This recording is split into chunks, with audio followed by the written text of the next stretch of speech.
There are few things in life quite like the bond between brothers. They share a common ancestry and childhood, and a brother is a first friend made in an often hostile world. However, like all sacred relations, brotherhood is something which is not immune to the caustic effects of human pride. Envy brews, then rivalry emerges, then, sometimes, violence. The ancient Romans had such a tale of two brothers torn apart by ambition. In fact, it was the founding myth of their entire civilization. Hello, and welcome to Silver Breath Stories. Here, we take classic stories from myth and legend, rewrite them, and record them for your listening pleasure. Today's story is one of fraternity, of competition, and of the wild underbelly of any supposedly civilized society. This is the story of Romulus and Remus.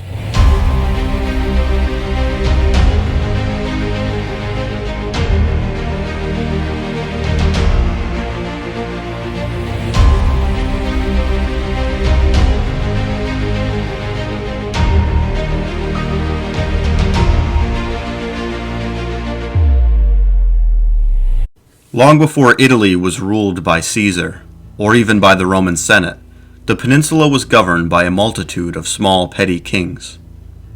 One such king was Numitor, who ruled the Latin city of Alba Longa. Though he had once been a stable and capable monarch, Numitor had become aged, and more relied on his relations to help him govern his city. His many sons assisted with various administrative affairs, while his beautiful daughter, Rhea Silvia, kept peace with the neighboring city-states with her diplomatic savvy and charm. However, it was his younger brother, Amulius, who grew to hold the most sway in Alba Longa. He was the commander of the city's armies, for even with the tentative peace held by Rhea Silvia's efforts, the woods of Italy were in those days filled with many beasts and monsters who needed to be kept at bay. Amulius was a proud and brutal man, and he soon began to see only weakness and senility in his elder brother. One day, after a successful excursion into the forest to wipe out a band of rowdy fawns, one of his captains declared, "Truly, you are the leader Alba Longa deserves, noble Amulius. I know I speak for all the men here in saying we would follow you wherever you might lead us." This gave Amulius an idea. Rallying his troops, he became determined to overthrow his brother and seize Alba Longa for himself. The conquest was short but bloody. As his captain had assured him, nearly all the soldiers of Alba Longa swore allegiance to Amulius's coup and quickly helped him overtake the city. Numitor fell by his own brother's hands, and soon his male heirs were rounded up and killed. When Amulius and his men reached the chamber of Rhea Silvia, she quickly grasped the gravity of the situation and pleaded with her uncle to spare her life. "I know you fear me, Amulius, if only because I may one day bear heirs to your brother who will challenge you. I assure you, nothing of the sort will happen. I shall live out the rest of my days as in solitude and devotion to Vesta, and remain a virgin." Amulius relented, in part because he respected the cleverness of his niece. "Very well, go then to Vesta's temple and be as chaste as you say. If the gods are smiling upon me, I shall never have to see you or any progeny of Numitor ever again." Despite the new king's self-assurance, the gods, in fact, were not smiling on him. Rhea Silvia soon became a Vestal virgin and prayed to the gods for heavenly aid against her evil uncle. One night, her bedroom was filled with a pulsing red light, and before her appeared the god Mars, master of war and the protector of cities.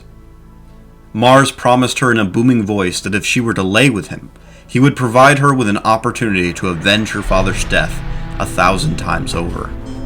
Amulius was furious when he discovered that Rhea Silvia, the Vestal Virgin, had given birth to twin boys, whom she had named Romulus and Remus. He stormed the Temple of Vesta with his army and began searching desperately for the children. When he found them being nursed by their mother, he quickly threatened them with the wrath of his sword. Rhea Silvia cautioned him, saying, "Before you take actions you may regret, uncle, consider that the father of these children is Mars, the god of war. You may have a formidable army, but I doubt the men and beings who serve Mars will be merciful to you if you strike down his mistress and sons in cold blood." The king went into a rage. Though his fear of Mars prevented him from killing the children and their mother, he imprisoned Rhea Silvia deep inside his keep. Then, he turned to the twins.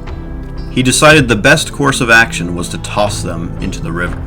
That way, it would be the elements, not him, that could be blamed for their demise. Forgetting that the eyes of the gods see further than any mortals, he brought the twins to the rushing river himself and threw them into the roaring waters. The pair of infants were quickly carried away by the current. Unfortunately for the enraged Emulius, however, as soon as they rounded the river bend, the twins were plucked from the rushing water. The rescuers were, of all things, a pair of red woodpeckers. The children quickly dried as the woodpeckers flew with an astonishing speed deep into the Italian wood. They stopped as they approached a cave, guarded by a she-wolf named Lupa and her pups. There, the woodpeckers placed the children, and soon they whirled around each other in a tiny twister, gradually transforming into the glowing red form of Mars.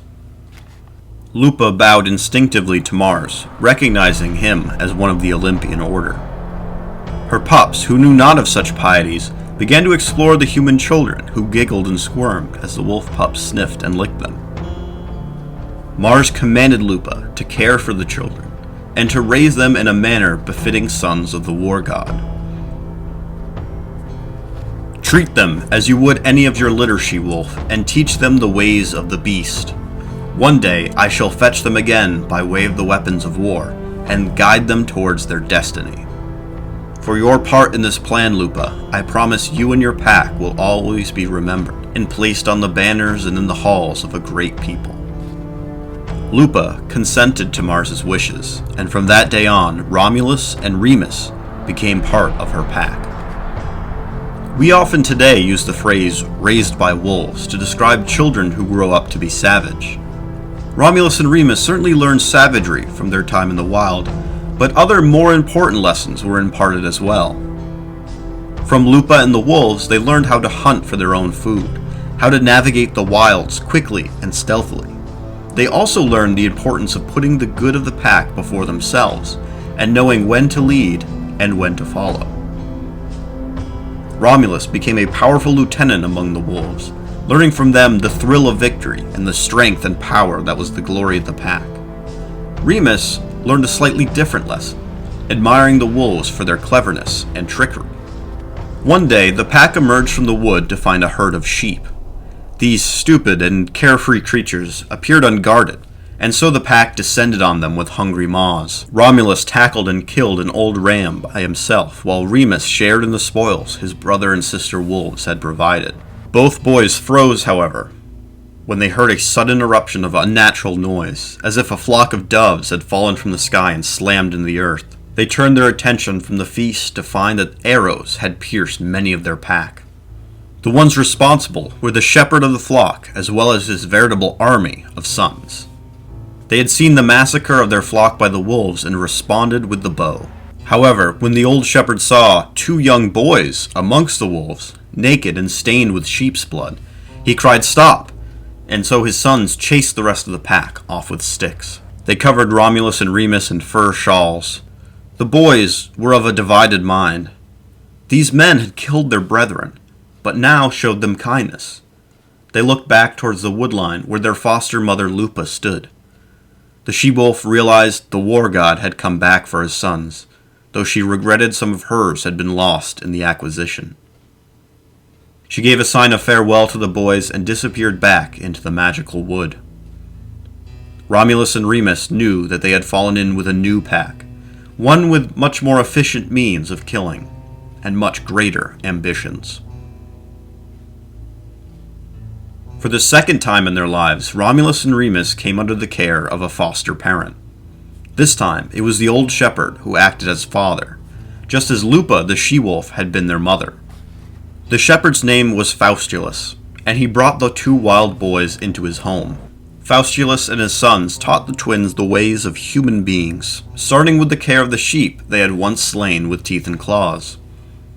They also taught them how to use the tools of war and protection, like the bow and the sword. Finally, Faustius communicated to them his knowledge of the outside world, and the goings-on of the nearby city of Alba Longa. We hope that you have enjoyed our retelling of Romulus and Remus Part 1. Due to a busy personal schedule this complicated year, this story will be split into 2 parts. Thank you for your patience with this channel as we recommit ourselves to monthly uploads. Make sure that you subscribe to Silver Breath Stories to see when Part 2 of Romulus and Remus drops next month. I hope you have a great rest of your day, and thank you always for listening and liking Silver Breath Stories.